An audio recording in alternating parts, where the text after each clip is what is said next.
જો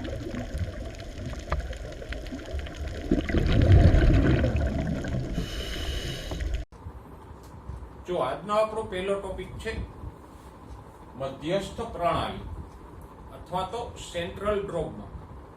હવે મધ્યસ્થ પ્રણાલી એટલે શું?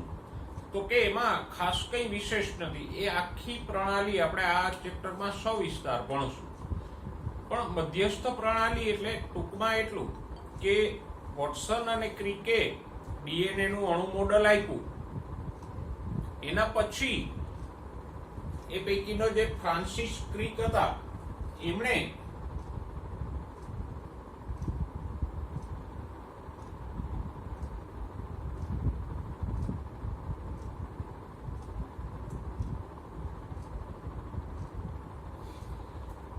આગળ એવું સૂચવ્યું કે જનીનિક માહિતીનો પ્રવાહ કઈ દિશામાં વહે છે. તો કે જનીનિક માહિતી ડીએનએ માં હોય એ તો આપણે જાણીએ છીએ અને ક્રિક પણ જાણતા હતા.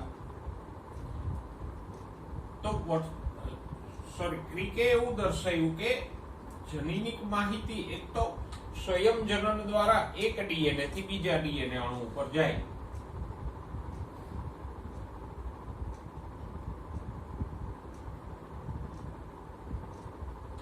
હવે સંયમજનન એટલે આપણે જાણીએ છીએ એક ડીએનએ અણુ હોય એમાંથી નવો ડીએનએ બને એને કહેવાય સંયમજનન. તો જેમ આપણી પાસે એક કાગળ હોય અને એની ઉપરથી આપણે નવો કાગળ એટલે કે એની કોપી કરાવીએ તો આ કાગળમાં રહેલી માહિતી કોપી કરેલા કાગળમાં આવી જાય. એમ એક ડીએનએ માં રહેલી માહિતી સંયમજનન દ્વારા નવા ડીએનએ અણુમાં જાય. આ એક વાત. બીજી માહિતી કઈ બાજુ જાય? તો કે લક્ષણોની અભિવ્યક્તિ વખતે એટલે કે લક્ષણો પ્રગટ થવા માટે ડીએનએ ઉપરથી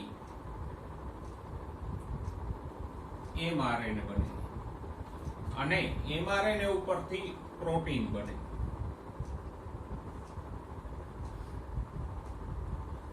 પછી પ્રોટીનમાંથી કાં તો સીધું લક્ષણ આવે અથવા તો પ્રોટીનમાંથી ઉત્સેચક બને. એમાંથી ઉત્સેચકની હાજરીમાં પ્રક્રિયા થઈ નિપજ બને ને લક્ષણ આવે. દાખલા તરીકે જો એક ડીએનએ નો ટુકડો એટલે જનીન છે તો એની ઉપરથી એમઆરએનએ બને, પછી એ એમઆરએનએ ઉપરથી પ્રોટીન બને. હવે ઉદાહરણ તરીકે પ્રોટીન તરીકે મેલેનિન બન્યું છે તો મેલેનિન દ્વારા ત્વચાના રંગનું લક્ષણ આવશે. અથવા તો આ પ્રોટીનમાંથી ઉત્સેચક બને, ઉત્સેચકની હાજરીમાં પ્રક્રિયા થઈને કોઈ લાલ રંગનો અણુ બને છે તો પુષ્પને લાલ રંગનું લક્ષણ આવશે. તો આમ ડીએનએ ઉપર રહેલી જે માહિતી છે લક્ષણની અથવા તો જેને આપણે જનીનિક માહિતી કહીએ એ આરએનએ માં આવે, એમઆરએનએ માં આવે, એના આધારે પ્રોટીન બને અને પ્રોટીન દ્વારા લક્ષણો પ્રદર્શિત થાય. હવે અહીંયા ડીએનએ ઉપરથી એમઆરએનએ બને એને આપણે કહીશું પ્રત્યાંકન.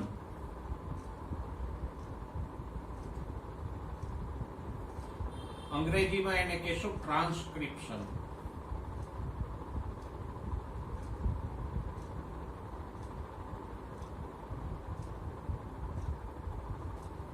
અને એમઆરએનએ ઉપરથી પ્રોટીન બને એને કહીશું ભાષાંતર, ટ્રાન્સલેશન.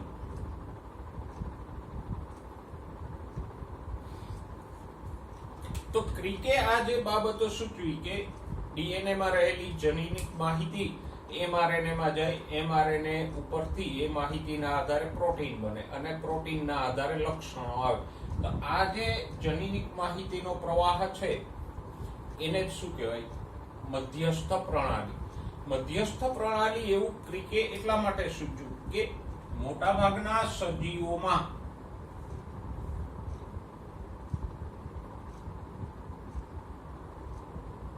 આ પ્રક્રિયા જોવા મળે.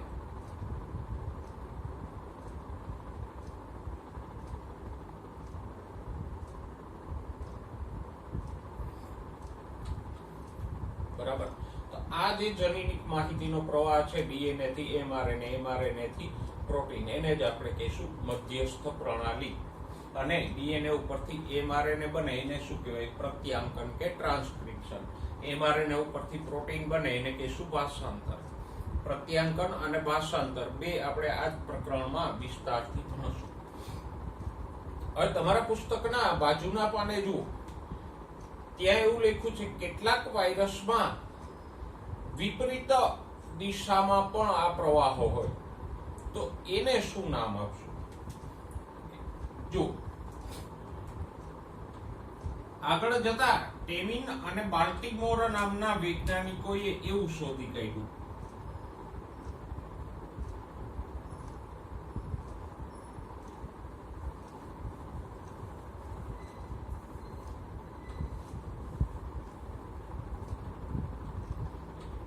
તમને જે જમણી બાજુના પાને પ્રશ્ન આપ્યો છે એનો જવાબ આપણે મેળવીએ કે કેટલાક વાયરસમાં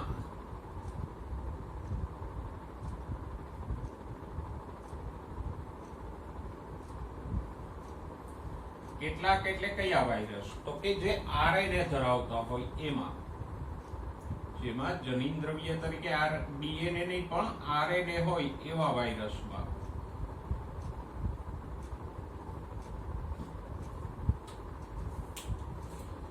જનીન દ્રવ્ય તરીકે જ આરએનએ છે તો શું થશે?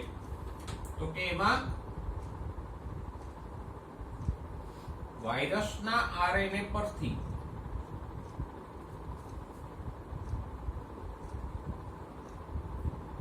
ડીએનએ બનશે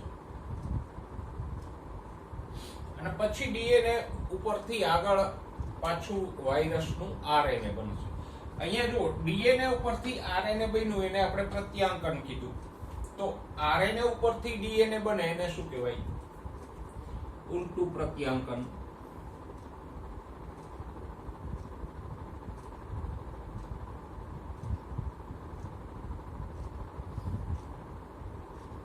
અથવા તો રિવર્સ ટ્રાન્સક્રિપ્શન.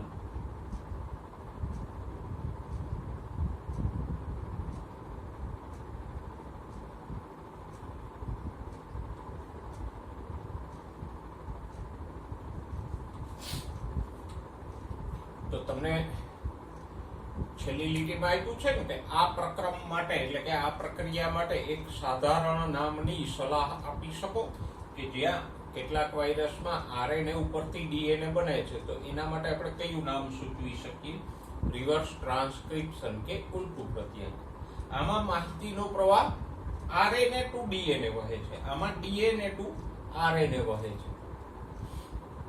અને આ ઉલટું પ્રત્યાંકન આપણે 8મા ચેપ્ટરમાં એચઆઈવી ના જીવન ચક્રમાં પણ જોઈ ગયા, જે આપણને ચાર્ટ સાથે આપેલું છે. એમાં પણ એચઆઈવી આરએનએ ધરાવે છે, એ યજમાન કોષમાં દાખલ થાય પછી એ આરએનએ ઉપરથી એવા નવા ડીએનએ બનતા હતા.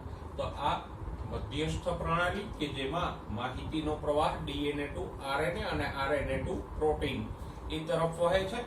મોટાભાગના સજીવોમાં આ જ રીતે જનીનિક માહિતીનો પ્રવાહ વહે, જ્યારે આ અપવાદરૂપ છે કે ફક્ત કેટલાક આરએનએ વાયરસમાં જ આમ રિવર્સ ટ્રાન્સક્રિપ્શન જોવા મળે. જો નેક્સ્ટ ટોપિક જોઈએ, ડીએનએ કુંતલનું પેકેજિંગ. હવે ડીએનએ કુંતલનું પેકેજિંગ એટલે શું એ જોતા પહેલા થોડીક માહિતી જોઈ લઈએ જે આપણે આ જ પ્રકરણમાં ભણ્યા.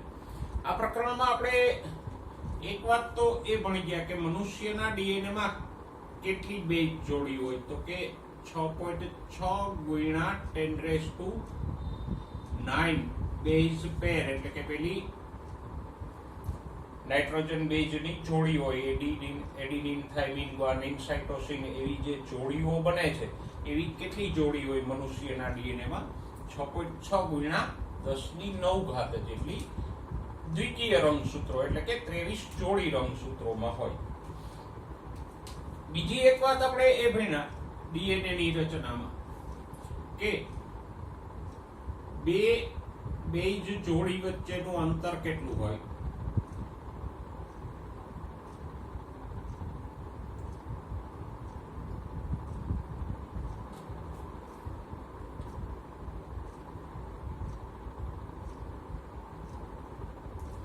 તો કે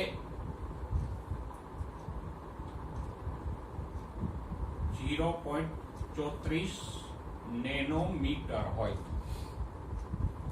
આને મીટરમાં કન્વર્ટ કરો તો કેટલા થાય?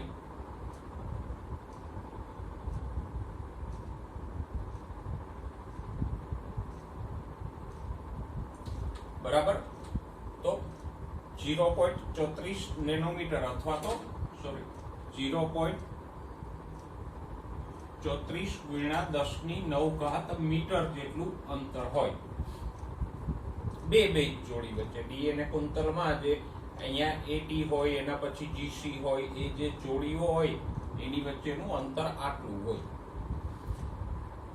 તો હવે આ બેઝ જોડી વચ્ચેનું અંતર અને બેઝ જોડીની સંખ્યા એના આધારે તમે આરામથી ડીએનએ ની લંબાઈ શોધી શકો. દાખલા તરીકે જુઓ કેવી રીતે મળે. તો કે આ એક બેઝ જોડી છે, આ બીજી જોડી છે, ત્રીજી જોડી, ચોથી જોડી, પાંચમી, છઠ્ઠી, સાતમી, આઠમી, 9 અને 10 જોડી અહીંયા મેં દોરી છે.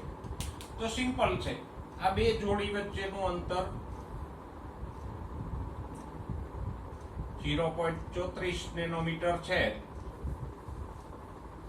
તો આ ટોટલ ડીએનએ ની લંબાઈ કેટલી થાય? તો કે 10 જોડી છે અને 10 ગુણ નાખો. 1 2 3 4 5 6 7 8 9 ને 10. તો ગુણ્યા 10 કરી નાખો તો કુલ લંબાઈ થશે 3.4 નેનોમીટર. ટૂંકમાં જેટલી જોડીઓ હોય એને ગુણ્યા એક બે જોડી વચ્ચેનું અંતર કરો એટલે તમને જવાબ મળી જાય. તો અહીંયા આપણે લખી શકીએ કે મનુષ્યના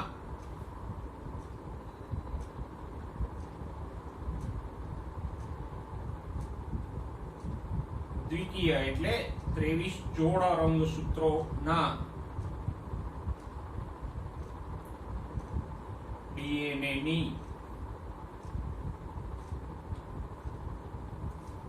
લંબાઈ બરાબર બેઝ જોડીની સંખ્યા કેટલી છે? 6.6 ગુણ્યા 10⁹ અને બે જોડી વચ્ચેનું અંતર કેટલું છે? તો કે 0.34 ગુણ્યા 10⁻9 અને -9 ઉડી ગયા તો જવાબ આવશે લગભગ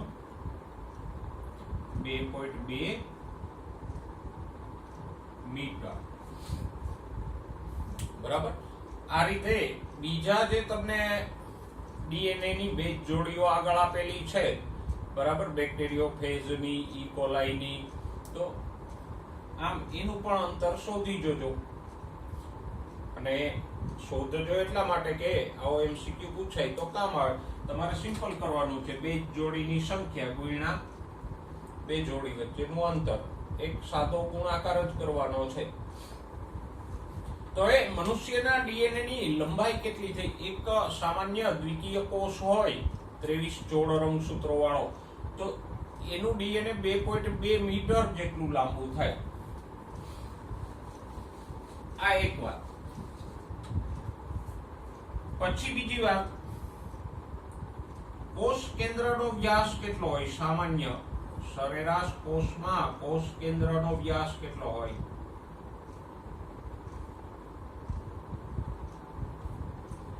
એક માઇક્રોમીટર જેટલો. બરાબર.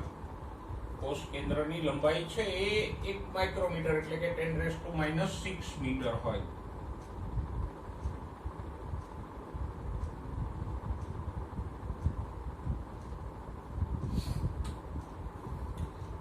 આ બે વસ્તુ થઈ કે ડીએનએ ની લંબાઈ કેટલી છે?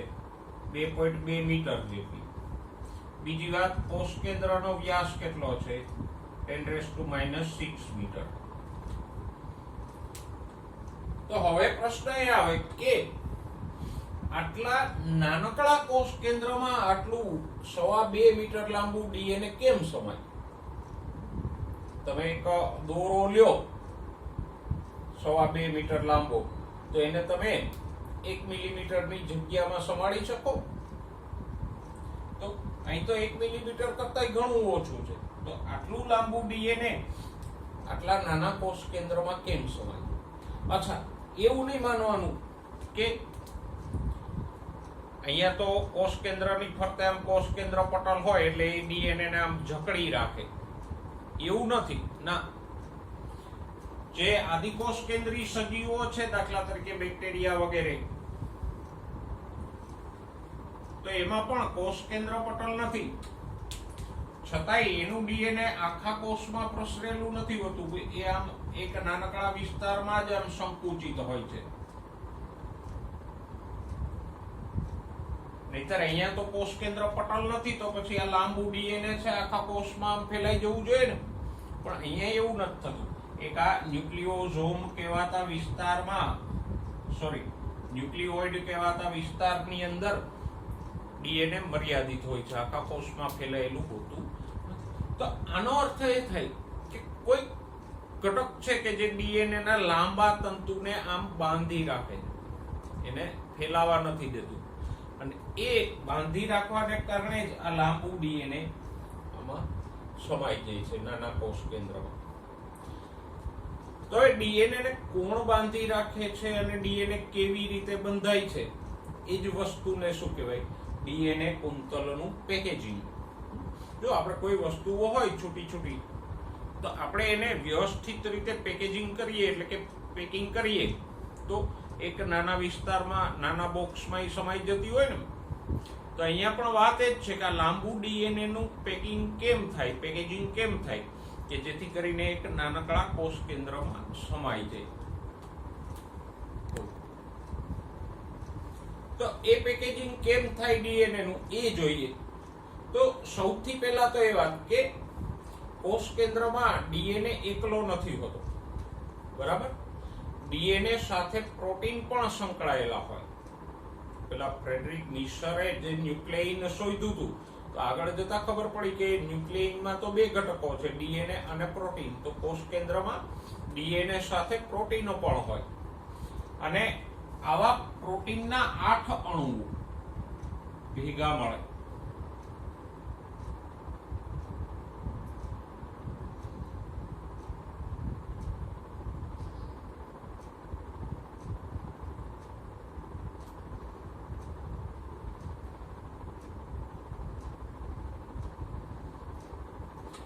અહીંયા પ્રોટીનના 8 અણુઓ હોય. આ 4 છે, પાછળની તરફ આવા 4 હોય.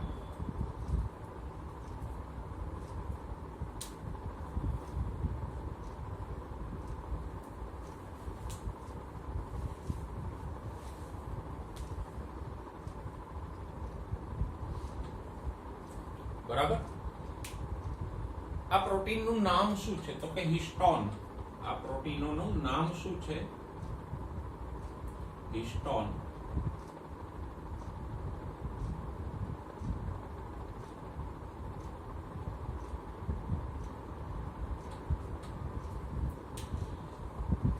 ઓકે, હવે આ પ્રોટીનો ડીએનએ ને કેવી રીતે પેકેજિંગ કરે એ હમણાં જોઈએ. પણ પ્રોટીનો ડીએનએ સાથે શા માટે સંકળાયેલા હોય?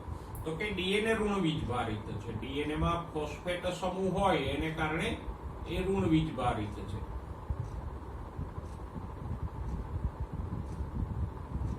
ડીએનએ ઋણવીજભારિત છે એ તો યાદ રાખજો, પણ શા માટે ઋણવીજભારિત છે? તો કે એમાં પેલો H2PO4- ફોસ્ફેટ સમૂહ હોય એટલે એ ઋણવીજભારિત છે. જ્યારે હિસ્ટોન પ્રોટીન, તો કે હિસ્ટોન ધનવીજભારિત છે.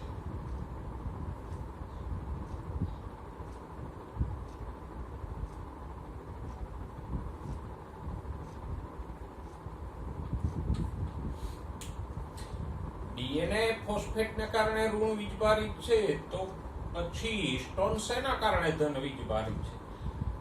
તો કે હિસ્ટોન્સમાં પ્રોટીન છે એટલે આપણે જાણીએ છીએ એમાં અલગ અલગ પ્રકારના એમિનો એસિડ્સ આવેલા હોય, અને ઘણા એમિનો એસિડની પાર્શ્વ શૃંખલા એટલે આર જૂથ છે એ ધનવીજભારિત હોય. બરાબર?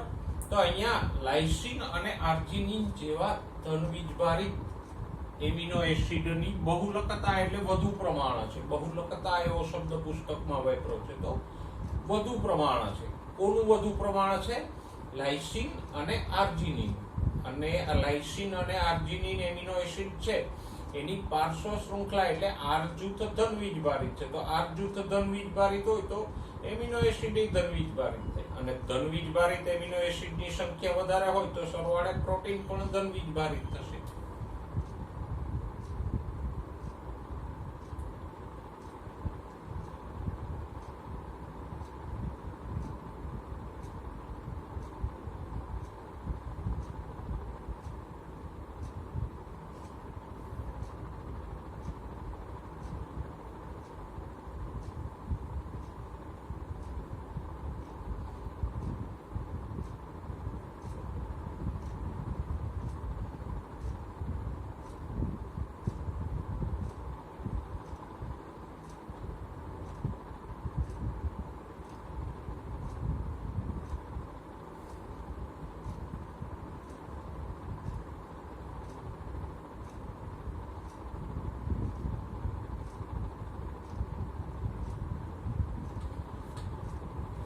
બરાબર.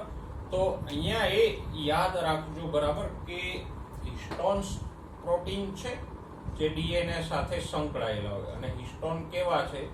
ધન વીજભારિત છે. હિસ્ટોન શા માટે ધન વીજભારિત છે? તો એમાં કયા ધન વીજભારિત એમિનો એસિડનું પ્રમાણ વધુ હોય? તો કે લાઇસિન અને આર્જિનિન નામના ધન વીજભારિત એમિનો એસિડનું પ્રમાણ ઊંચું હોય એટલે હિસ્ટોન ધન વીજભારિત છે. આને ક્યારેક ઊંધું પણ પૂછી લે તમને કે આપેલ પૈકી કયો એમિનો એસિડ ધન વીજભારિત છે, તો ત્યારે આપણે અટવાઈ પડીએ કે આવું તો ક્યાંય આપ્યું નથી, પણ અહીંયા તમને આડકતરી રીતે આપેલું જ છે કે લાઇસિન અને આર્જિનિન ધન વીજભારિત છે. ઓકે, તો આ લાઇસિન આર્જિનિન છે આ હિસ્ટોન પ્રોટીનમાં વધારે હોય એટલે હિસ્ટોન ધન વીજભારિત છે એટલું આપણે સમજ્યા. ઓકે, કારણ કે પ્રોટીન ધન વીજભારિત હોય તો જ ઋણ વીજભારિત ડીએનએ ની સાથે જોડાય. જો બે ઋણ હોય તો અપાકર્ષણથી જોડાઈ ન શકે. હવે આવા હિસ્ટોનના 8 અણુઓ ભેગા થયા, 2 4 5 6 7 8. આને કહેવાય હિસ્ટોન ઓક્ટામર. તો આ હિસ્ટોનના 8 અણુઓ છે એને શું કહેવાય? ઓક્ટામર. ઓક્ટા એટલે 8.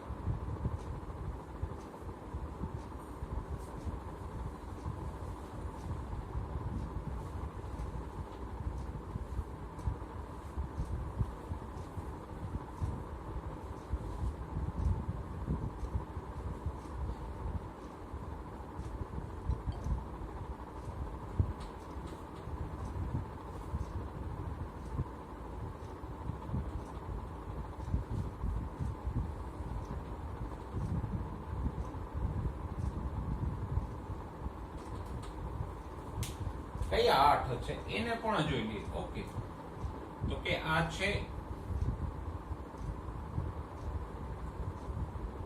આ અણુને કહેશું H2A, આ H2B, આ H3H4 હિસ્ટોન અને આ H4. એવા જ આ H2A, H2B, H3 અને H4 ટોટલ 8 અણુઓ છે. આ ઓક્ટામરની ફરતે ડીએનએ વીંટળાય. આમ ઉદાહરણ તરીકે એક ડીએનએ નો અણુ છે તો આ લાંબો ડીએનએ આ હિસ્ટોન ઓક્ટામરની ફરતે વીંટળાશે.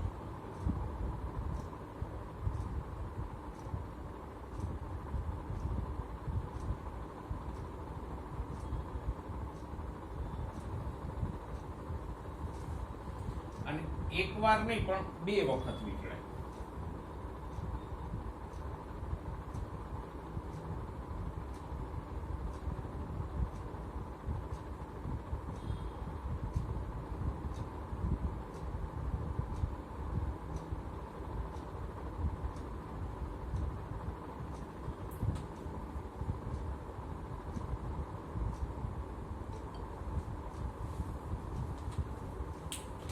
હજી એક વધારાનું પ્રોટીન અહીંયા હોય કે જે આ ડીએનએ ને બાંધી રાખે, આમ દંડાકારનું પ્રોટીન હોય. એને કહેશું H1. અહીંયા જો 2A 2B આવ્યા, H3 H4 આવ્યા, પણ 1 ક્યાં નહોતો આવ્યો, તો 1 ક્યાં હોય? અહીંયા. આ જે સમૂહ બન્યો હિસ્ટોન ઓક્ટામર પ્લસ ડીએનએ નો, એને શું કહેવાય? આખી રચનાને શું કહેવાય?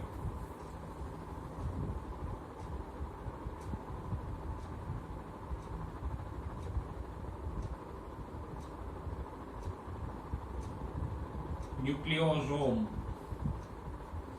બરાબર. અને આ ન્યુક્લિયોઝોમમાં કેવડું ડીએનએ હોય? તો કે અહીંથી શરૂ કરો તો આમ જે ચક્કર લગાવીને અહીંયા ડીએનએ પૂરું થાય, એમાં 200 બેઝ જોડી હોય. કેટલી બેઝ જોડી હોય? અહીંથી શરૂ કરી અને આ ન્યુક્લિયોઝોમમાં જે ડીએનએ છે આમ વીંટળાયેલું, એમાં 200 બેઝ જોડી હોય. હવે તમને એવું પૂછી લે કે એક ન્યુક્લિયોઝોમમાં રહેલા ડીએનએ ની લંબાઈ આશરે કેટલી હોય? તો 200 ગુણ્યા 0.34 નેનોમીટર. બરાબર. જવાબ મળી જશે. જેમ હમણાં આપણે ડીએનએ ની લંબાઈ શોધી, એમ તમારે બે બેઝ પેર વચ્ચેના અંતરથી એને ગુણવાનું જ છે. ઓકે, હવે આગળ જોઈએ. આ આખું ડીએનએ છે, આમાં હિસ્ટોન્સ ની ફરતે વીંટળાતું છે. અહીંયા હું થોડાક હિસ્ટોન દોરું. હવે 8 અણુઓ નહીં દોરીએ, પણ એક જ મીંડાથી એને દર્શાવી દેશું. આ હિસ્ટોન ઓક્ટામર છે.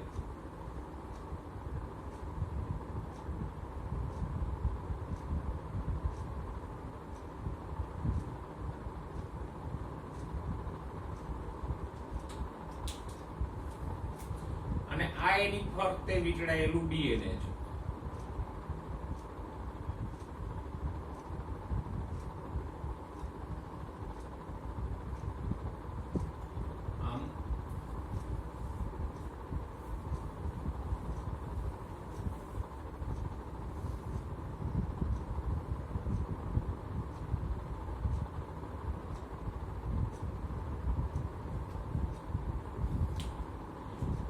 તો આમ ઘણા બધા આવા ન્યુક્લિયોઝોમ બને. ડીએનએ તો લાંબુ છે ને, એટલે આમ દરેક ઓક્ટામરની ફરતે વીંટળાતું જાય.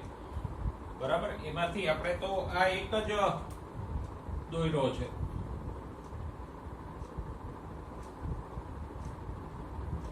તો આ રચના કેવી બની? માળાના મણકા જેવી બની ને. જે માળામાં કેમ એક દોરામાં મણકા પરોવેલા હોય, તો અહીંયા દોરા તરીકે ડીએનએ છે અને મણકા તરીકે કોણ છે? હિસ્ટોન ઓક્ટામર છે. તો આ જે આખી માળાના મણકા જેવી બીડેડ રચના બની, એને શું કહેવાય? ક્રોમેટીન અથવા રંગસૂત્ર દ્રવ્ય.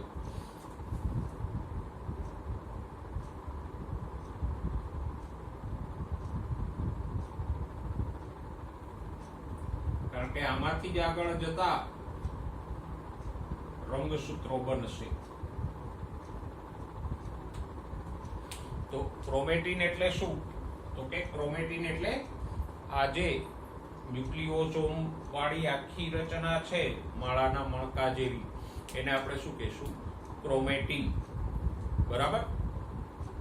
કે પછી આગળ જતા આ ક્રોમેટીન છે હજી ઘટ્ટ બનશે, એટલે કે આ રીતે થશે.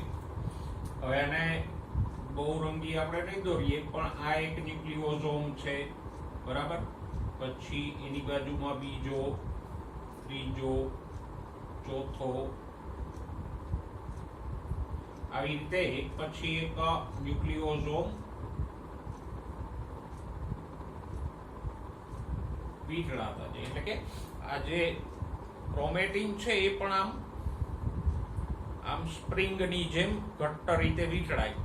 પછી એ સ્પ્રિંગની પાછી ગળીઓ પડે અને એમ ગળીઓ થતા ડીએનએ ટૂંકું થતું જાય અને છેવટે રંગસૂત્રમાં ફેરવાઈ જાય, અથવા તો ક્રોમેટીન સ્વરૂપે નાના એવા કોષ કેન્દ્રમાં સમાઈ જાય. તો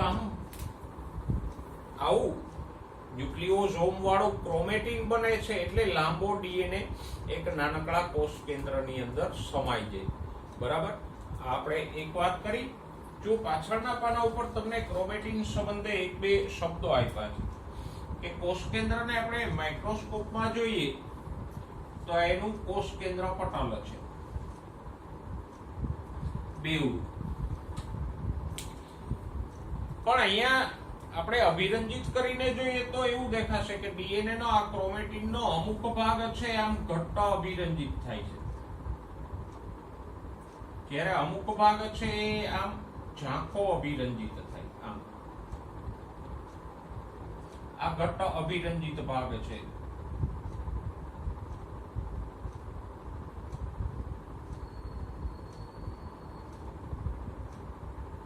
આ ઝાંખો અભિરંજિત છે, પાછો અમુક વિસ્તાર ઘટ્ટ અભિરંજિત હોય.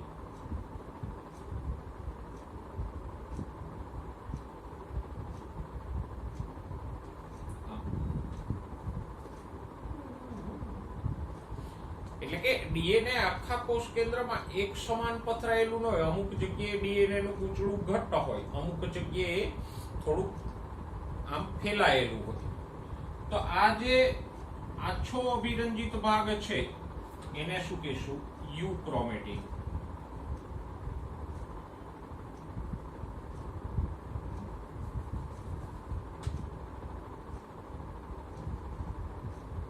કોષ કેન્દ્ર એ આપણે અભિરંજિત કરીને જોઈએ. જો યાદ રાખજો કે રંગસૂત્રો તો આપણને કોષ કેન્દ્રમાં ફક્ત ક્યારે દેખાય? જ્યારે વિભાજન થતું હોય ત્યારે જ રંગસૂત્રો બનીને દેખાય, બરાબર? પણ જ્યારે વિભાજન ન થતું હોય ત્યારે આંતરાવસ્થાના કોષ કેન્દ્રમાં તો આવું ડીએનએ રંગસૂત્ર દ્રવ્ય કે ક્રોમેટિન જ પથરાયેલું હોય, રંગસૂત્રો બનેલા ના હોય. તો આંતરાવસ્થાના કોષ કેન્દ્રમાં જે રંગસૂત્ર દ્રવ્ય કે ક્રોમેટિન હોય એમાં પણ અમુક ભાગ આવો ઝાંખો હોય, અમુક ભાગ ઘેરો હોય. તો ઝાંખા ભાગને શું કહેશું? યુક્રોમેટિન. અને ઘેરા ભાગને શું કહેશું? હેટરોક્રોમેટિન.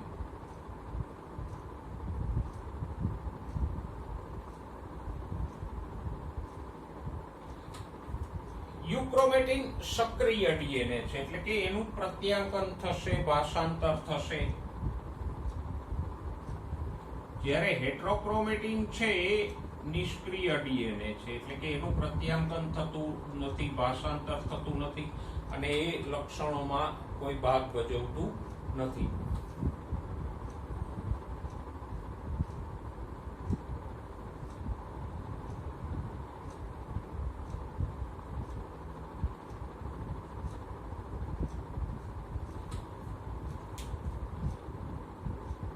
તો હવે આ સમજાઈ ગયું કે લાંબુ ડીએનએ છે આ હિસ્ટોનની ફરતે વીંટળાય એટલે ટૂંકું થઈ જાય, અને આવા ન્યુક્લિયોસોમ વાળા રંગસૂત્ર દ્રવ્ય સ્વરૂપે ડીએનએ કોષ કેન્દ્રમાં હોય.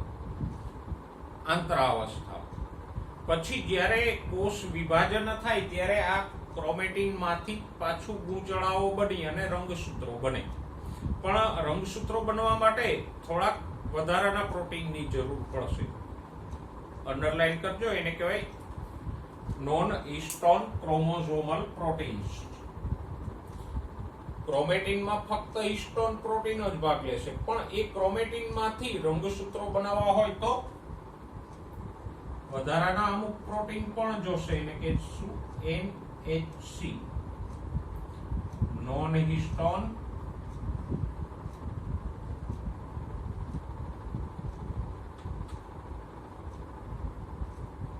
ક્રોમોસોમલ. ક્રોમોસોમ એટલે રંગસૂત્રો.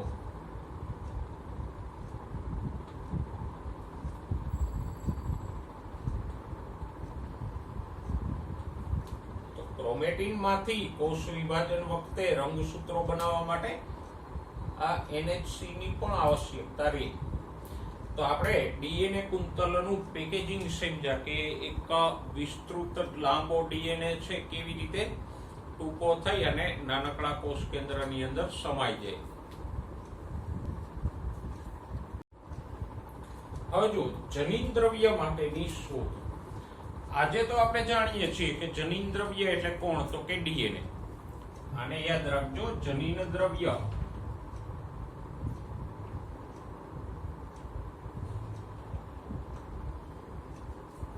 અથવા તો જેને આપણે આનુવાંશિક દ્રવ્ય કહીએ,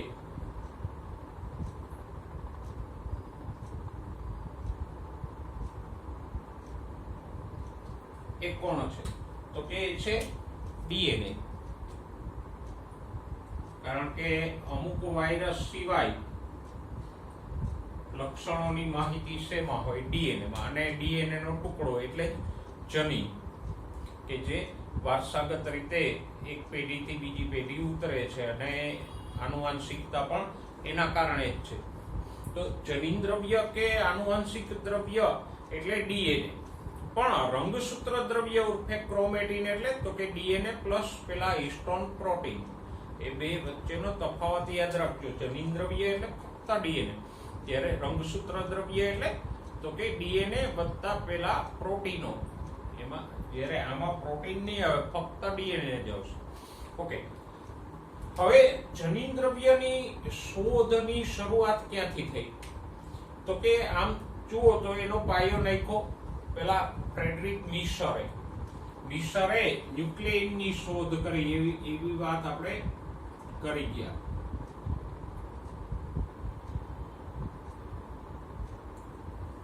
મિશરે કોષ કેન્દ્રની અંદર એક એસિડિક પદાર્થ જોયું અને એને ન્યુક્લિયસ ઉપરથી એ પદાર્થને નામ આપ્યું ન્યુક્લિયન.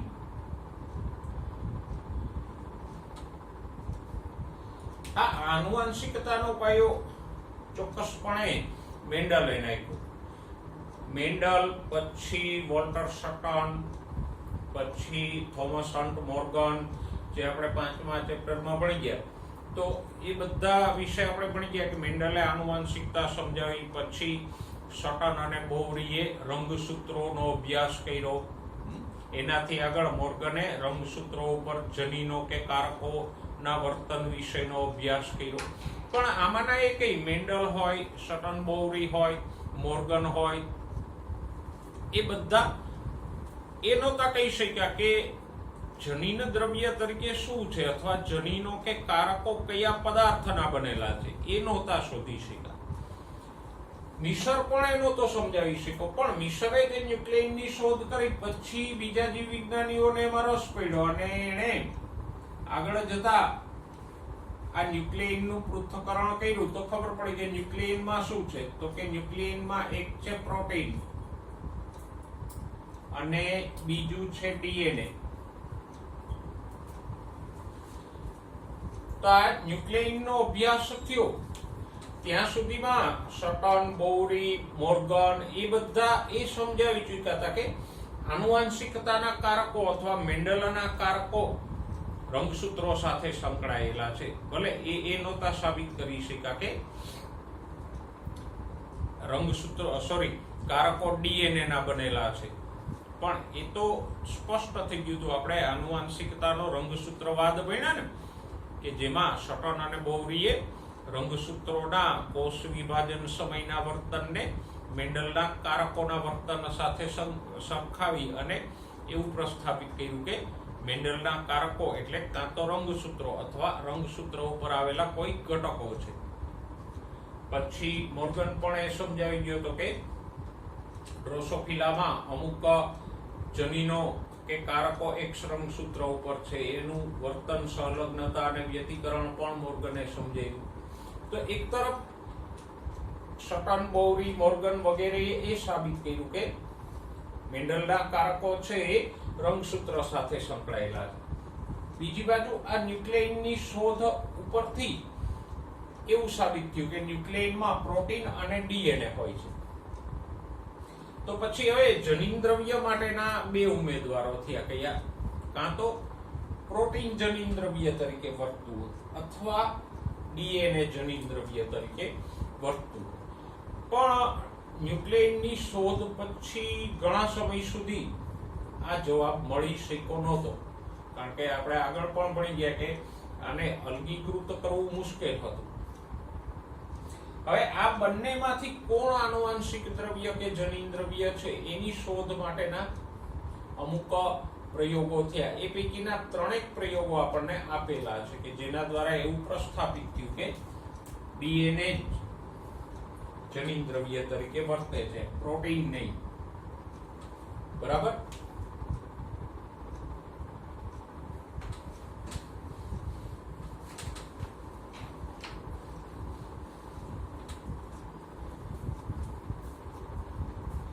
જનિન દ્રવ્યની શોધ સંબંધે તમને 3 પ્રયોગો આપ્યા છે. એમાંનો પહેલો પ્રયોગ છે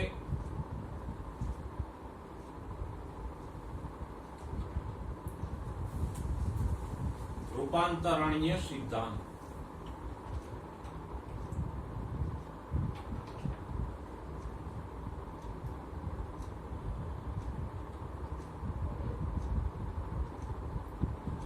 રૂપાંતરણીય સિદ્ધાંત ફ્રેડરિક ગ્રિફિથ નામના વૈજ્ઞાનિકે સમજાવ્યું.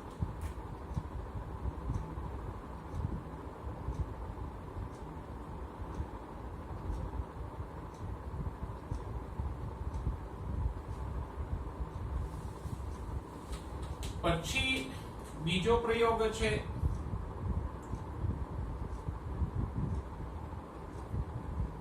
એવરી મેકાર્ટી અને મેકલિયોડ નો પ્રયોગ.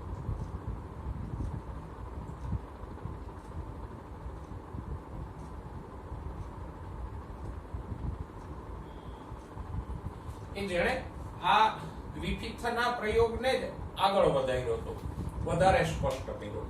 પણ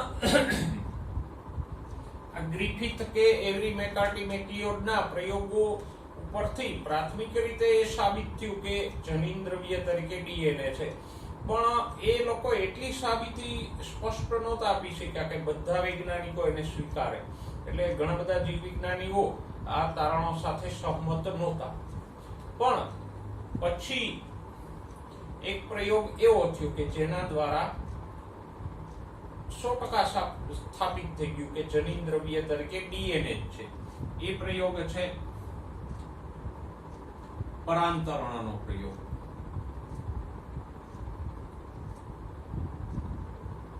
અથવા પરાંતરણનો સિદ્ધાંત. એ હર્શી અને ચેઝે એટલે જેને હર્શી અને ચેઝનો પ્રયોગ પણ કહેવાય.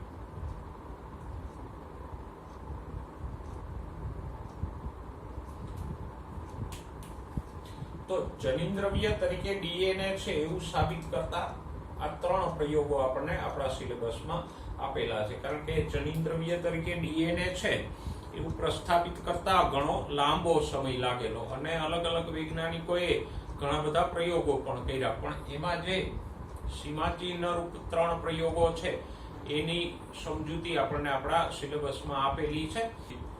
3 અગત્યના જે પ્રયોગો હતા એમાંથી પહેલો છે રૂપાંતરણીય સિદ્ધાંત. આ પ્રયોગ 1928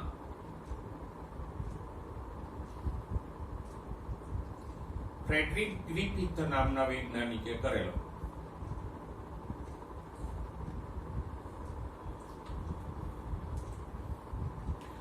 જો કોઈ પણ પ્રયોગ આપણે ભણીએ ને, હવે જે આગળ આપણે પ્રયોગો ભણવાના છીએ 11મા ચેપ્ટરમાં બાયોટેકનોલોજી ભણીએ, તો એમાં જે પ્રયોગ પદ્ધતિ છે એ ખાસ અગત્યની છે. તમને એ પ્રયોગની પદ્ધતિ સમજાશે તો સહેલાઈથી યાદ રહેશે અને એના તારણો પણ સમજાશે. એટલે પ્રયોગની જે પદ્ધતિ છે, મેથોડોલોજી, એની ઉપર ફોકસ કરજો. ગ્રિફિથે સ્ટ્રેપ્ટોકોકસ ન્યુમોની નામના બેક્ટેરિયા ઉપર પ્રયોગ કર્યા. કયા બેક્ટેરિયા ઉપર પ્રયોગો કર્યા? સ્ટ્રેપ્ટોકોકસ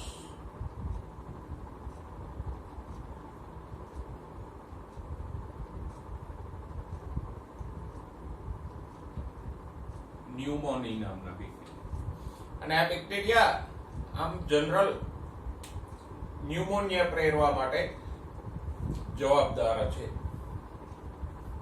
હવે ગ્રિફિથે જોયું કે બેક્ટેરિયા 2 પ્રકારના છે.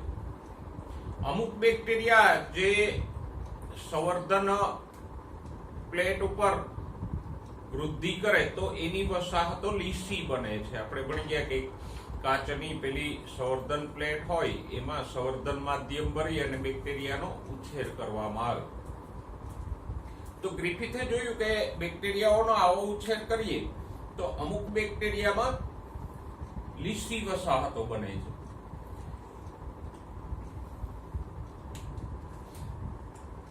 તો તો સ્ટ્રેપ્ટોકોકસ ન્યુમોની બે પ્રકારના હતા. એક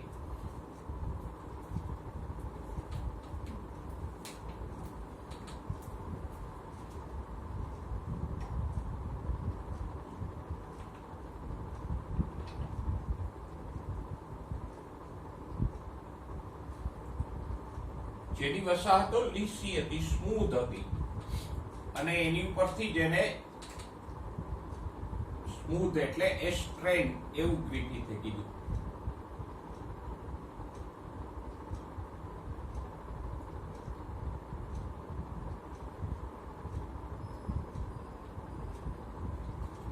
બેક્ટેરિયા કે વાયરસમાં સ્ટ્રેન કે વેરિયન્ટ હોય કે જે એક જ બેક્ટેરિયા કે વાયરસના થોડા થોડા બદલાયેલા સ્વરૂપો છે. તો સ્ટ્રેપ્ટોકોકસ ન્યુમોનીના પણ બે સ્ટ્રેન હતા ગ્રિફિથ પાસે. એક જે લીસી વસાહત રચતા હતા, એ લીસી વસાહત એટલે રચતા હતા કે એની ફરતે એક લીસું આવરણ હતું. લીસું એટલે સુંવાળું આવરણ હતું.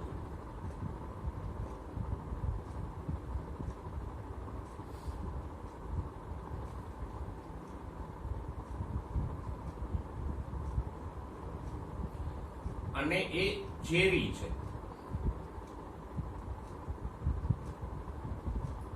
એટલે કે ન્યુમોનિયા પેદા કરે છે. અને લીસું કે સુવાળું એટલે સ્મૂધ ઉપરથી જ એસ એવો શબ્દ અક્ષર આપણે લીધો. બીજા પ્રકારના હતા આર સ્ટ્રેન.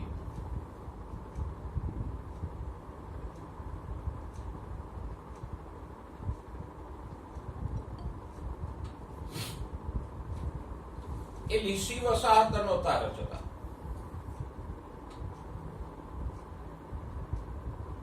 સંવર્ધન માધ્યમમાં એની વસાહત જુઓ તો એ લીસી કે સુવાળી નહોતી.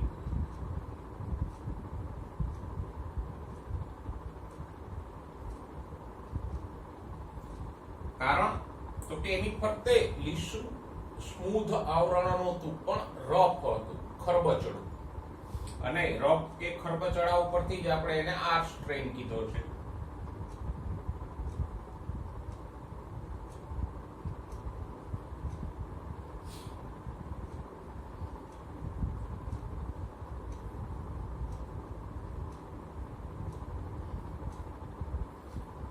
અને ત્રીજું લક્ષણ તો કે બિનઝેરી છે, ન્યુમોનિયા પેદા કરતા નથી.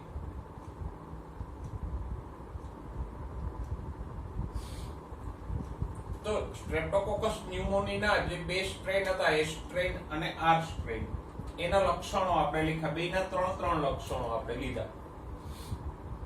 હવે ગ્રિફિથે આ બેક્ટેરિયાઓને ઉંદરોમાં ઇન્જેક્ટ કર્યા, એટલે ઇન્જેક્શનથી દાખલ કર્યા અલગ અલગ ઉંદરોમાં. તો પહેલો જે પ્રયોગ કર્યો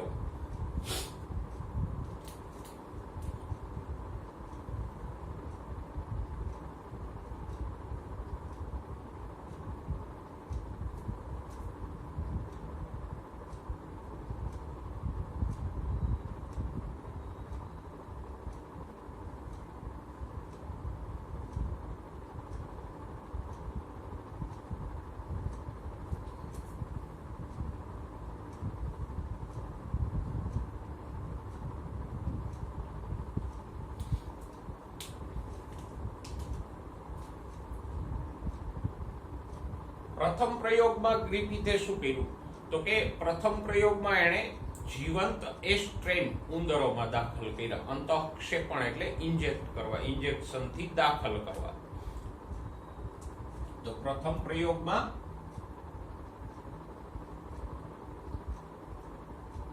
જીવંત એસ્ટ્રેનને ઉંદરોની અંદર અંતઃક્ષેપણ કર્યું, એટલે કે ઇન્જેક્શનથી દાખલ કર્યું. તો પરિણામ શું આવે તો કે સ્વાભાવિક છે, આપણે સમજી શકીએ. ઉંદરો મૃત્યુ પામે.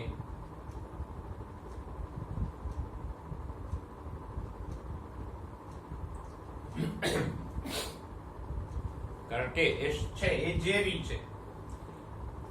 પછી બીજા પ્રયોગમાં એને બીજા અમુક ઉંદરોમાં જીવંત આર દાખલ કર્યા. તો આર બિનઝેરી છે, તો અપેક્ષિત પરિણામ જ એને મળ્યું કે ઉંદરો જીવતા રહ્યા, કારણ કે આર બિનઝેરી છે, એનાથી ઉંદરોને કોઈ નુકસાન ન થયું.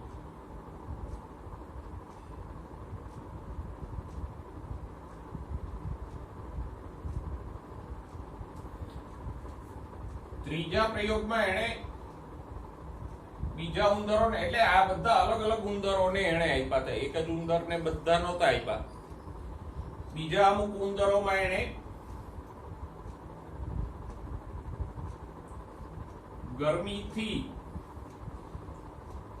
મારી નાખેલ એસ બેક્ટેરિયા આપ્યા.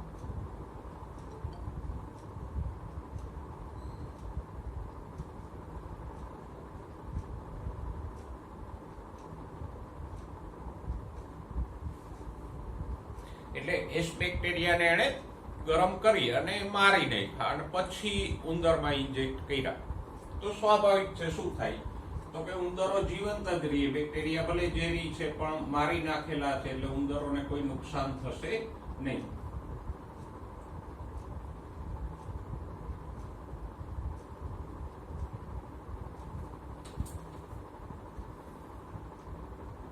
અને ચોથા પ્રયોગમાં ગ્રિફિથે શું કર્યું, તો કે આ બેનું મિશ્રણ આપ્યું, બીજા અને ત્રીજાનું. જીવંત આર અને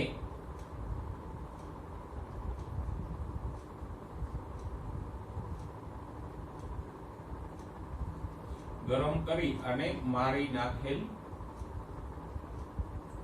એસ બે આવ્યા.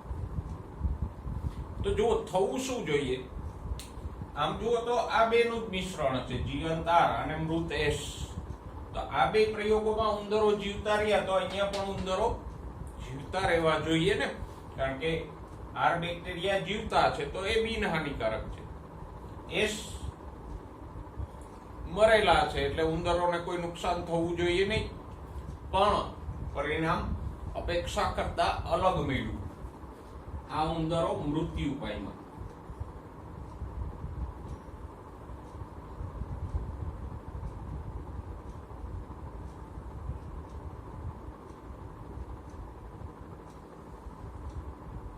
તો આ ચોથા પ્રયોગનું પરિણામ છે એ અનપેક્ષિત હતું.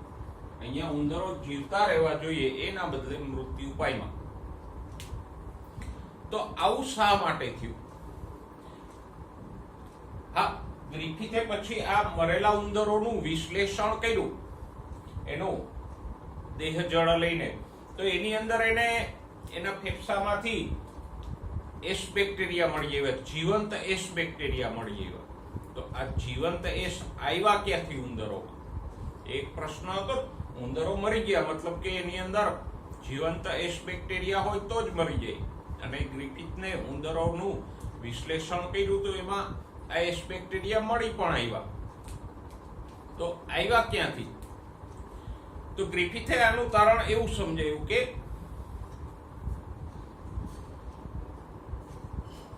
કોઈક દ્રવ્ય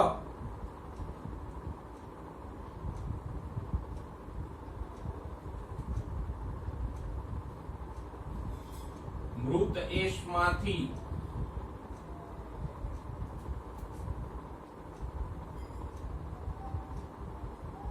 જીવંત આરમાં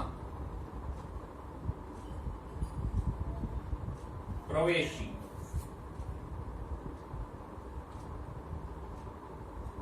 તેને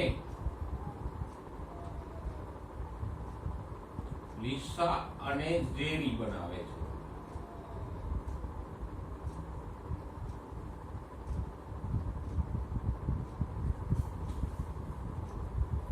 એટલે કે ગ્રિફિથે એવું અનુમાન લગાવ્યું કે કોઈક દ્રવ્ય મરેલા એશમાંથી આરમાં પ્રવેશે છે અને આ દ્રવ્ય આરને પણ કેવા કરી દે છે, લીસા અને ઝેરી બનાવી દે છે. એની ફરતે લીસું આવરણ રચાય છે, એને કારણે એ પણ ઝેરી બની જાય છે. તો આને જ શું કહેવાય? રૂપાંતરણ. રૂપાંતરણ કે ટ્રાન્સફોર્મેશન એટલે સ્વરૂપો બદલવું. રૂપાંતરણ એટલે સ્વરૂપો બદલવું. તો અહીંયા જો આર નું સ્વરૂપ બદલાઈ ગયું ને, જે ખરબચડા હતા અને બિનઝેરી હતા એને બદલે એ લીસા થઈ ગયા, ઝેરી થઈ ગયા. તો આ આર નું જે સ્વરૂપ બદલાણું એને જ શું કહેવાય? રૂપાંતરણ.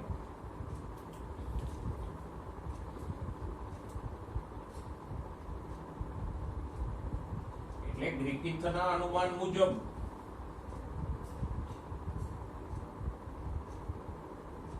કોઈક દ્રવ્ય એસ માંથી આર માં પ્રવેશીને આર ના લક્ષણો બદલાવે છે, એટલે કે આર નું રૂપાંતરણ પ્રેરે છે. એને કારણે આર સુવાળું આવરણ ધરાવતા અને ઝેરી બની જાય છે.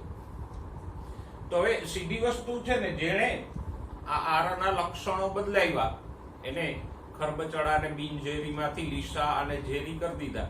એ જ દ્રવ્ય લક્ષણો માટે જવાબદાર હોય, અને લક્ષણો માટે જવાબદાર દ્રવ્યને જ આપણે શું કહીએ? જનિન દ્રવ્ય.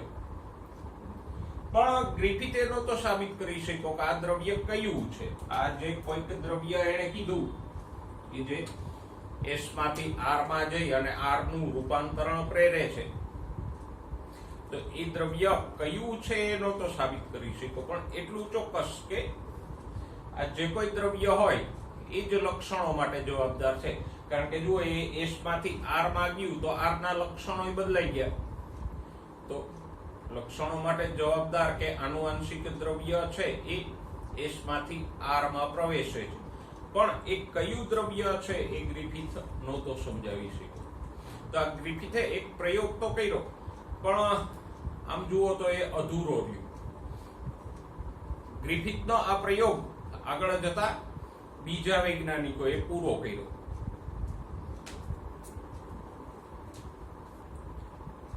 હવે જનિન દ્રવ્યની શોધ માટેનો બીજો મહત્વનો પ્રયોગ જોઈએ.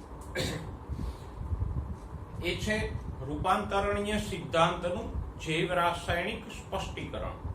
એટલે આમ જુઓ તો આ ગ્રિફિથનો જ પ્રયોગ છે, પણ એનાથી થોડો આગળ વધારે સ્પષ્ટતા આમાં કરવામાં આવી હતી. કારણ કે ગ્રિફિથે જે પ્રયોગ કર્યો એમાં એણે બેક્ટેરિયાનું રૂપાંતરણ જોયું,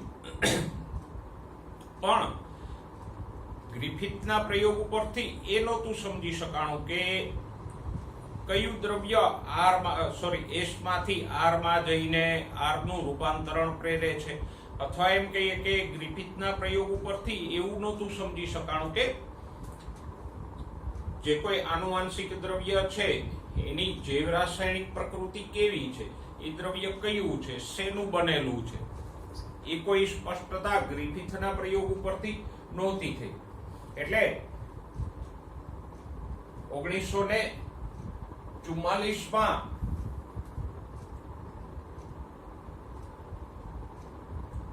એવરી મેકાર્ટી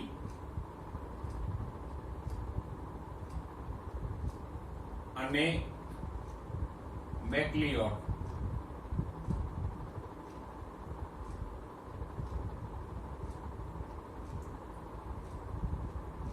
આ ત્રણ વૈજ્ઞાનિકોએ 1944 ગ્રિફિથના પ્રયોગને આણ્વિક પાયા ઉપર પુનરાવર્તિત કર્યો. એટલે કે એણે સાદા શબ્દોમાં કહીએ તો અલગ અલગ અણુઓને એસ માંથી આર માં ટ્રાન્સફર કર્યા. દાખલા તરીકે આ એસ બેક્ટેરિયા છે લીસા,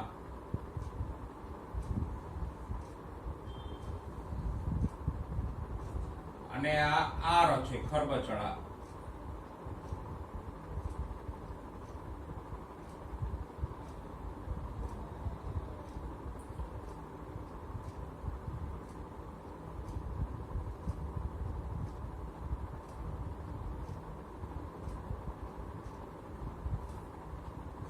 તો વારાફરતી એને આમ આર માં એસ માંથી આર માં દ્રવ્યો દાખલ કર્યા. દાખલા તરીકે પહેલી વાર એને પ્રોટીનો દાખલ કર્યા, પછી આરએનએ, ડીએનએ, એમ જુદા જુદા દ્રવ્યો એને એસ માંથી આર માં ટ્રાન્સફર કર્યા. હવે એવું તો શક્ય ન બને ને કે આ બેક્ટેરિયામાંથી બધા પ્રોટીનને વીણીને આપણે આર માં દાખલ કરી દઈએ. એવું તો શક્ય ન બને.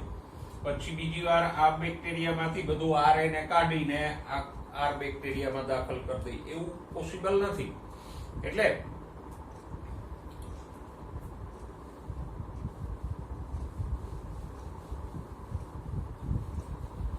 એવરી મેકાર્ટી મેક્લિઓડે કઈ પદ્ધતિથી આ પ્રયોગ કર્યો?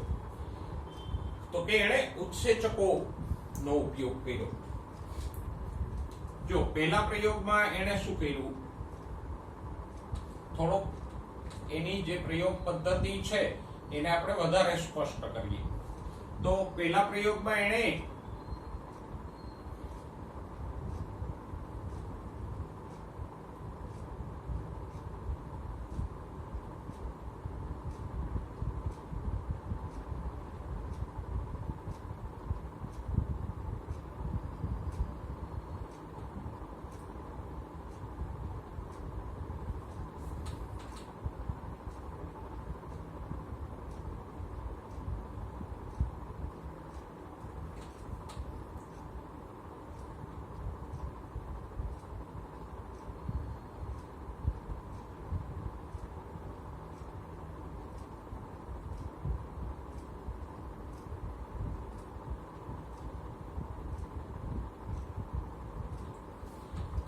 એસ બેક્ટેરિયા વાળી જે ટેસ્ટ ટ્યુબ હતી મૃત એસ વાળી, એમાં પ્રોટીએજ ઉત્સેચકો નાખ્યા. કારણ કે એવરી મેકાર્ટી અને મેક્લિઓડ એટલી ધારણા બાંધી શકાતા કે જનીન દ્રવ્ય તરીકે 3 ઉમેદવારો હોઈ શકે. કયા 3? તો કે એક તો હોઈ શકે પ્રોટીન, કારણ કે તો પેલો મિશર શોધી ગયો તો ન્યુક્લિયનમાં પ્રોટીન અને ડીએનએ છે, એટલે એક ઉમેદવાર જનીન દ્રવ્ય માટેનો કોણ છે? પ્રોટીન. પછી બીજો હોઈ શકે આરએનએ અને ત્રીજો હોઈ શકે ડીએનએ. એટલે જનીન દ્રવ્ય માટે આ 3 માંથી કોઈ એક હોય એવું આ એવરી મેકાર્ટી મેક્લિઓડનું અનુમાન હતું. તો પહેલા પ્રયોગમાં એણે શું કર્યું, મૃત એસ વાળી ટેસ્ટ ટ્યુબમાં પ્રોટીએજ ઉત્સેચકો નાખ્યા. હવે આપણે 11મા ધોરણમાં 16મા ચેપ્ટરમાં ભણી ગયા કે પ્રોટીએજ ઉત્સેચકો શું કરે, પ્રોટીનનું પાચન કરી નાખે, એટલે કે પ્રોટીનને તોડી અને એમિનો એસિડમાં ફેરવી નાખે. એટલે આ જે બેક્ટેરિયાઓમાં પ્રોટીન હતું એ બધું પાચન થઈ ગયું, તૂટી ગયું. હવે આ બેક્ટેરિયાઓમાં પ્રોટીન ન રહ્યું એવું આપણે કહી શકીએ.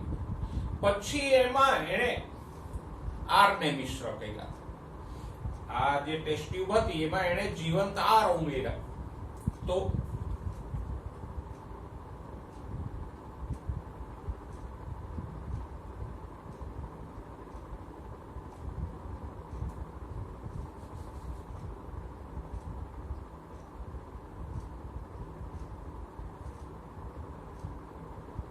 શું થયું, તો કે આર નું રૂપાંતરણ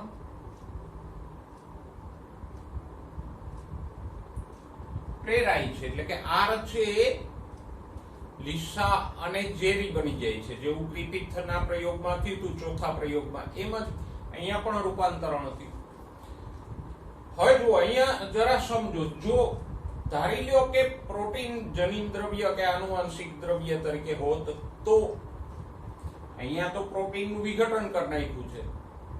તો પ્રોટીન જો જનીન દ્રવ્ય હોત તો પછી આરનું રૂપાંતરણ ન પ્રેરાત, કારણ કે જે જનીન દ્રવ્ય છે એ જ વિઘટન પામી ગયું, તો પછી રૂપાંતરણ ન થાય. પણ પ્રોટીનનું વિઘટન કર્યા પછી, પ્રોટીનનું પાચન કર્યા પછી આરનું રૂપાંતરણ પ્રેરાણું, મતલબ જનીન દ્રવ્ય તરીકે પ્રોટીન નથી.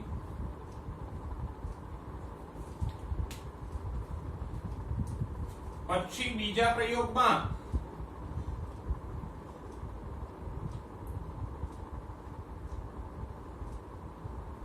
એસ બેક્ટેરિયા વાળી ટેસ્ટ ટ્યુબ હતી, એમાં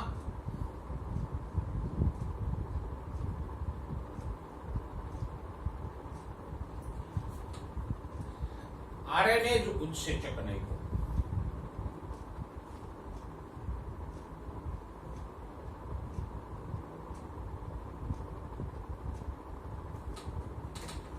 એટલે આરએનએ નું પાચન થઈ ગયું.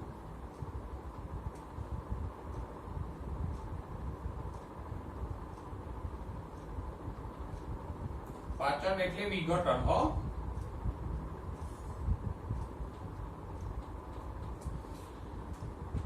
તો બીજા પ્રયોગમાં એણે આ આરએનએ જ ઉત્સેચક ઉમેરીને એસ બેક્ટેરિયાના આરએનએ નું વિઘટન કરીને.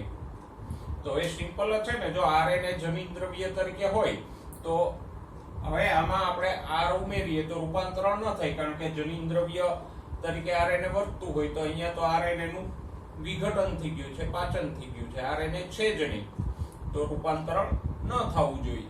પણ આ પ્રયોગમાં પણ આર નું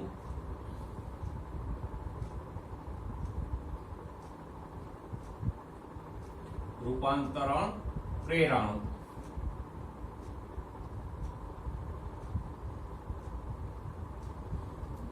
સમજાય છે.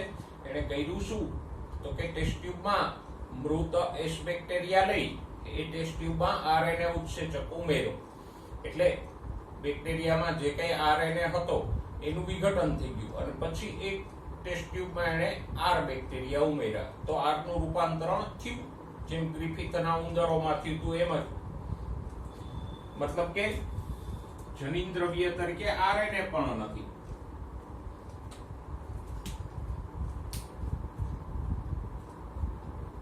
ત્રીજા પ્રયોગમાં એણે શું કર્યું તો કે એસ બેક્ટેરિયામાં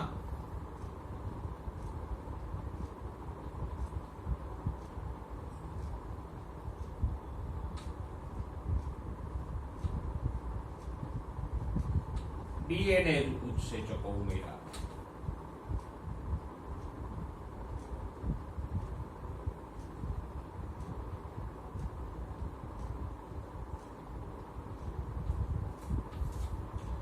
હવે બેક્ટેરિયા વાળી ટેસ્ટ ટ્યુબમાં તમે ડીએનએ નાખો એટલે ડીએનએ નું વિઘટન થઈ જાય.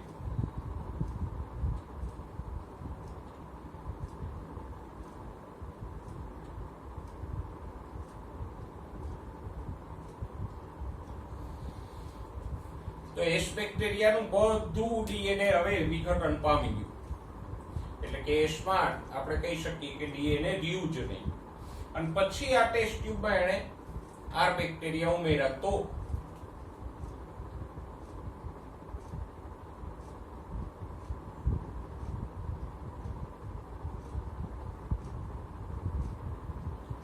આર નું રૂપાંતરણ થયું નહીં.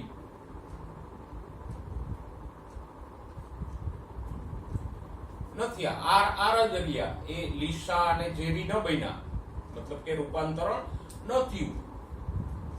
તો એનો અર્થ સ્પષ્ટ થયો ને કે જનીન દ્રવ્ય તરીકે કોણ કામ કરે છે અથવા લક્ષણોનું નિયંત્રણ કોણ કરે છે?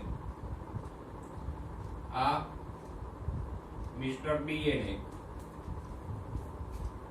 કારણ શા માટે તો કે જો અહીંયા આપણે ડીએનએ નું પાચન કરી નાખ્યું. વાત એવી હતી ને ગ્રિફિથની કે કોઈક દ્રવ્ય એસ માંથી આર માં જઈને આર નું રૂપાંતરણ પ્રેરે છે. તો જુઓ, ડીએનએ નું પાચન કરી નાખ્યું, મતલબ કે ડીએનએ ન રહ્યું, તો રૂપાંતરણ ન થયું, મતલબ સાફ થયો ને કે રૂપાંતરણ કોણ પ્રેરતું હતું? ડીએનએ પ્રેરતું હતું. સમજાય છે? રૂપાંતરણ ડીએનએ પ્રેરતું હતું, એટલે તો આપણે અહીંયા ડીએનએ નું વિઘટન કરી નાખ્યું, તો આર નું રૂપાંતરણ ન થયું. તો એનો અર્થ સાફ છે કે રૂપાંતરણ કોણ કરતું હતું? ડીએનએ. આ બે પ્રયોગમાં જુઓ, અહીંયા પ્રોટીન નું પાચન કરી નાખ્યું, પણ એસ બેક્ટેરિયામાં ડીએનએ તો હતું જ સાજું સારું, તો રૂપાંતરણ થયું. અહીંયા આરએનએ નું પાચન કરી નાખ્યું, પણ આમાં પણ ડીએનએ તો જેવું તેવું હતું એવું જ હતું, તો રૂપાંતરણ થયું.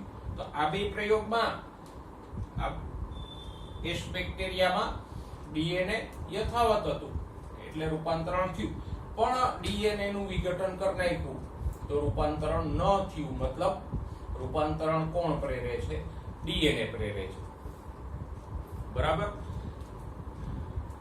અને રૂપાંતરણ મતલબ આપણે હમણાં જ કીધું કે લક્ષણો બદલાય એને શું કહેવાય? રૂપાંતરણ, ટ્રાન્સફોર્મેશન. તો જે દ્રવ્ય આર ના લક્ષણો બદલાવે છે એટલે કે રૂપાંતરણ પ્રેરે છે એ જ જનીન દ્રવ્ય થાય. તો જનીન દ્રવ્ય તરીકે કોણ કામ કરે છે? ડીએનએ. એવું આ પ્રયોગ ઉપરથી સાબિત થયું. બરાબર. તો આ જે ગ્રિફિથ અને પછી એવરી મેકાર્ટી મેક્લિઓડ ના પ્રયોગો છે એની ઉપરથી એવું સાબિત થયું કે જનીન દ્રવ્ય તરીકે કોણ કામ કરે છે? ડીએનએ. પણ કમનસીબે બધા જીવ વૈજ્ઞાનિકો આ તારણ સાથે સહમત નહોતા. ઘણા બધાને આ તારણો યોગ્ય કે સ્વીકાર્ય ન લાગ્યા. બરાબર. અને એટલે જ આગળ આપણે જે પ્રયોગ ભણવાના છીએ, પરાંતરણનો પ્રયોગ અથવા હર્શી અને ચેઝનો પ્રયોગ, એના દ્વારા એ સ્પષ્ટપણે પ્રસ્થાપિત થયું કે જનીન દ્રવ્ય તરીકે ડીએનએ જ છે. બરાબર. ઓકે, એ પ્રયોગને આપણે પછી જોઈશું. પણ પેલા જુઓ, તમને એક નીચે આપ્યું છે કે ડીએનએ અને ડીએનએ વચ્ચેનો ભેદ શું છે? આપણે અહીંયા બે શબ્દો વાપર્યા છે. જુઓ, ડીએનએ અને ડીએનએ.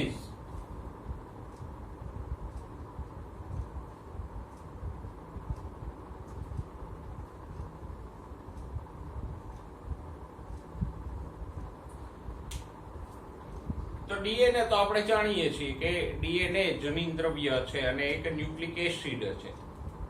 પણ ડીએનએ શું છે? તો કે ડીએનએ જ ઉત્સેચક છે, પ્રોટીન ન બનેલા.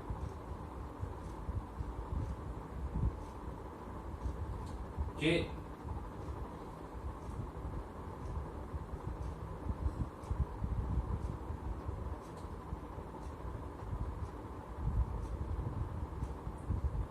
તો જે ઉત્સેચકો ડીએનએ ને અસર કરે અથવા એમ કે ડીએનએ નું વિઘટન પ્રેરે એને શું કહેવાય? ડીએનએ ઉત્સેચકો. જેમાં આપણે અગાઉ પણ ભણી ગયા છીએ 11મા ધોરણમાં કે સામાન્યતઃ ઉત્સેચકને એના પ્રક્રિયાર્થીના આધારે નામ અપાય. જેમ સુક્રોઝને અસર કરે એ સુક્રેજ, માલ્ટોઝને અસર કરે એ ઉત્સેચક માલ્ટેજ, પ્રોટીનને અસર કરે એ પ્રોટીએજ, આરએનએ ને અસર કરે એ આરએનએજ. તો ડીએનએ ને અસર કરતા કે ડીએનએ નું વિઘટન પ્રેરતા ઉત્સેચકોને આપણે શું કહીએ? ડીએનએ ઉત્સેચકો કહીએ. બરાબર. એટલે છેલ્લો જે પ્રશ્ન છે કે તમે વિચારી શકો છો કે ડીએનએ અને ડીએનએ વચ્ચે કોઈ ભેદ છે? બરાબર. આપણે કહી શકીએ કે ડીએનએ ન્યુક્લિક એસિડ છે, ડીએનએ પ્રોટીન છે.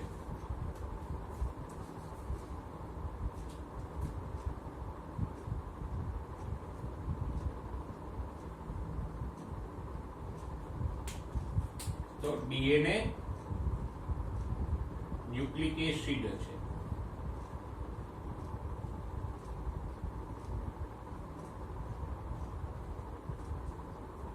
જ્યારે ડીએનએ એ પ્રોટીનના બનેલા ઉત્સેચકો છે. પછી ડીએનએ અહીંયા પ્રક્રિયાર્થી થયો.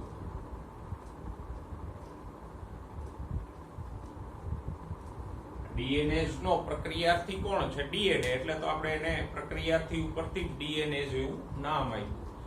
બરાબર. તો રચનાકીય રીતે વાત કરો તો ડીએનએ ન્યુક્લિક એસિડ છે, જ્યારે ડીએનએ પ્રોટીન છે. આમ પ્રક્રિયાની દ્રષ્ટિએ વાત કરો તો ડીએનએ પ્રક્રિયાર્થી છે, જ્યારે ડીએનએ ઉત્સેચક છે. અને સાદા શબ્દોમાં કહો તો ડીએનએ ને અસર કરતા ઉત્સેચકોને શું કહેવાય? ડીએનએ. તો આપણે જનીન દ્રવ્યની શોધ માટેના આપણા સિલેબસમાં આપેલા 3 પ્રયોગો પૈકીના 2 પ્રયોગો જોયા.